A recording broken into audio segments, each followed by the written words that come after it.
Joining us now is pro-democracy activist Joshua Wong, who's joining us from Hong Kong. Good evening to you. What is the objective of the protest now that the extradition bill has been suspended? What do you wish to achieve?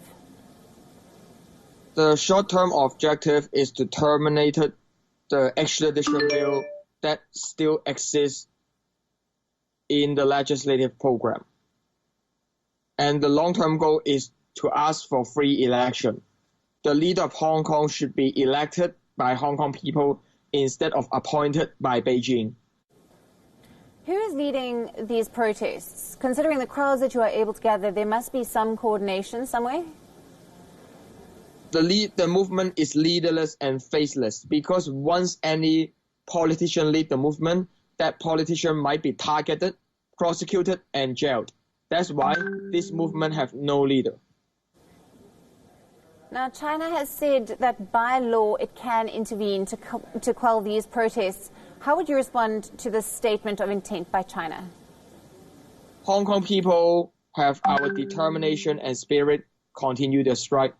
It's a must for Beijing stop its hardline policy to Hong Kong. Even PLA exists in Hong Kong. People are not afraid, and we continue just asking for our fundamental right. We hope to vote in the election. Joshua, these protests started off peacefully, but in the last 2 weeks we saw clashes on a wide scale. Why has this happened?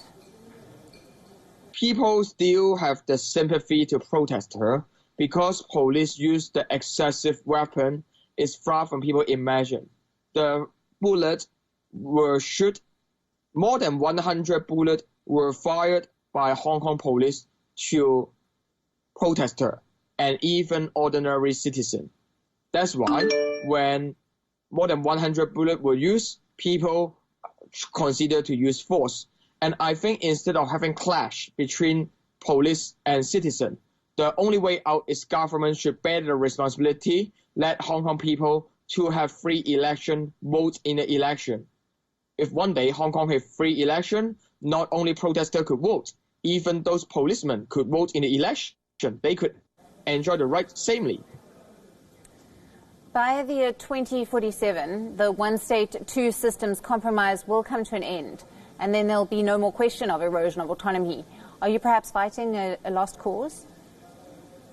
One country, two system have been eroded to be one country, one and a half system. In the worst scenario might result in one country, one system, as you mentioned, after 2047.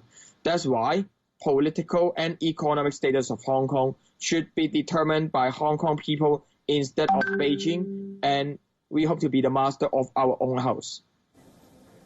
Thank you.